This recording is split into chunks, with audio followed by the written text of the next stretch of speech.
when the devil, he likes to hide behind mental illness even. And if you just think it's mental illness, great, because it still gives him that authority to operate in someone's life. That's a whole thing we can get into, but Tell me more about that. yeah. So, the enemy ultimately doesn't want you to find out that he's operating in someone's life. He doesn't want you to know that you're possessed or oppressed or... Absolutely. And it would be easier to just label someone as mentally ill and treat them in all the different forms of therapies and medications that, in some ways it's kind of diagnostic when medications and therapies, at least in the traditional way, are not really helping the person. Typically we kind of write people off as they're just too broken and this is what happens in life. But there can be often times where it's because we're treating the physical, we're treating the psychology, but there's other influence in their life that we really have to factor in. Like St. Paul, he really didn't want us to be ignorant of the fact that in this life we do have an enemy. And so have you seen examples of that in your work? Oh, absolutely. Yeah. I've experienced a lot of paranormal things in the office, from pictures shifting around to a person speaking in languages that they don't know, or seeming like a whole other person talking to me that's beyond what I've witnessed in like a dissociative or multiple personality disorder. These are in therapy sessions you're giving? Yeah, with people I've been meeting with. The pictures moved on the wall. Yeah, and them knowing things about what people. did you do when that happened? Just continue the conversation. Just like, forget you, Satan, not today. Mess up my picture frame. I'm going to have this session. How dare you? To me, my whole approach to this stuff, it's very easy to get hyped up with all this stuff the enemy can be doing. And typically I meet with people that have been listening to exorcists online and are the people that are possessed or heavily oppressed are really experts in all the theology of demonic stuff. And my challenge is I really approach this radically different. So I probably should have started with that, where I really believe that God in his providence allows the enemy to operate in people's lives for a purpose. And oftentimes it's to bring to the surface something that might be remaining hidden within a person, an area of division or brokenness. And apart from that external conflict, sometimes we're not aware of it to kind of clue us in that there's something that needs to be brought to the Lord, brought into the light, to be healed.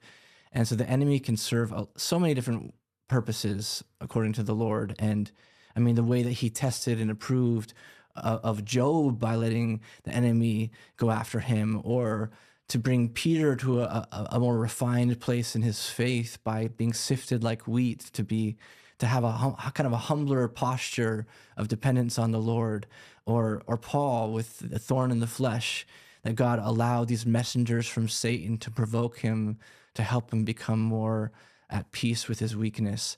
So there's always a meaning for why the enemy is allowed to operate. And so we can have this worldview too, where the spiritual and the psychological don't have a lot of interconnection. But from what I've really been studying and going back to the dissertation, what I really found was that the enemy always operates within our psychology. And ultimately it's a battlefield of the mind. From the garden on, it was through this mental conversation and the influence of his suggestions, even in the mind, that he began to have influence from the start. And so that's still the case today, that I might operate primarily focusing on someone's psyche or soul. But that really is the territory that the enemy is also trying to operate in. And so, I just found this huge gap in research and in conversation, and that's really what set me off to pursue this. And then you were asking about my clinical experience. It was really through my friendship with Bishop David O'Connell, who is now deceased. Bishop David O'Connell in Los Angeles. He was murdered Yeah. recently. Yeah. God rest his soul. Yeah. And I know he's definitely with the Lord. But he was a really good friend actually, and helped us start our clinic in the area. But met with me a lot one-on-one, not just because he often had people coming to his office that needed some more care because they were experiencing certain spiritual phenomenon. So was he an exorcist?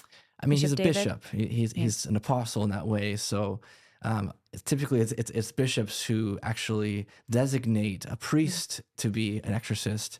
So he has that ability, but he didn't really identify as being an exorcist per se. He would do a lot of more simple deliverance prayers with people, but he didn't feel entirely confident to work with some people, to be honest. And so we really worked hand in hand together with several people. And just what I found, though, I mean, I went out to defend exorcisms, but then what I ended up finding was that, again, there's so much going on within a person and an area of brokenness that the enemy can be manipulating.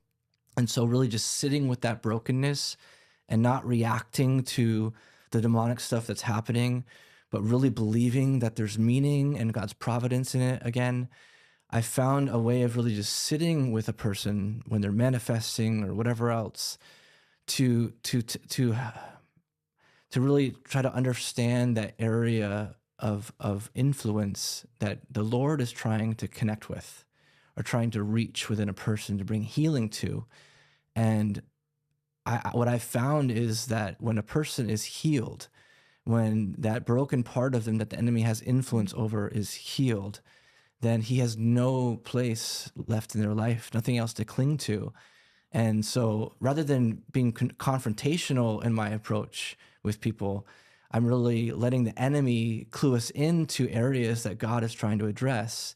And that really, takes care of the enemy. This sounds so different from so we've had a couple exorcists on the show now. We're going to have more because it's a big topic that people are affected by more and more because of dabbling in the occult through different opening different doors. But one of the last ones I spoke to, Father Carlos Martins, he said that they have to have the authority to be there. And sometimes they can be given the authority to be there, the demonic oppression or possession. They can be given that authority to be there because a person who has the authority over that person, that when they're like a child, could have done something to expose that child to danger, basically. But you're saying something a little different, which is that, not to say that's not true, but that you believe in your experience, having dealt with people experiencing this, they have some sort of a wound or a hurt or something maybe bad they've done or are doing that they're opening the door themselves. And your job is to sit with them and figure out what was that open door. Yeah. Is that so part of it is oftentimes looking at where that open door is, but really in a believer's life, I'm less concerned with how a demon came to be present in their life and more concerned with why does it have permission to remain. And you're talking about demonic rights, and I know that's a common, buzzword or theme in this realm, but I actually am a little challenged with the concept of a demonic right. It makes me think of when Jesus was before Pilate, and Pilate said, "Do you not know that I have the power to sentence you or set you free? Like, I have the power." And Jesus is like, "You have no power over me, except for what's given to you from above." And so I start with that demons are liars, and they say so many things in the context of exorcisms or interviews or dialogue or whatever. And they like to think that they want you to believe that they have more power than they do have. Because in reality, they're given an opportunity for a purpose. And even if they're in someone's life, it's not, we can border into the realm of a lot of superstition, like because this aunt said some prayer, or this person was a Mason, or whatever it is, therefore this person's possessed. I think it's a lot more nuanced than that, where, of course, as children, and I've worked with children who were possessed. And how did they become possessed? to me, it's more of a systemic thing that as a child, you have more of a permeable membrane. You have more of your sense of self, your identity is not as firmly established yet. And so, I mean, as we all know in our experience with our parents, what our parents say, especially early on, just naturally impacts us. And so to me, it's more of a systemic thing that oftentimes the fear and often the superstition of parents, the belief system of your parents naturally starts to affect the child. And oftentimes that thought of an aunt who was a witch that must have consecrated you as a kid didn't start with the kid that was manifesting. It starts with the system around them. And what's beautiful in a situation like with kids is oftentimes it leads the family to seek help, brings them back to church, seeks pastoral support, gets the father and the mother praying again with the child. And even just through that process, the child becomes free because they start getting built up in their own faith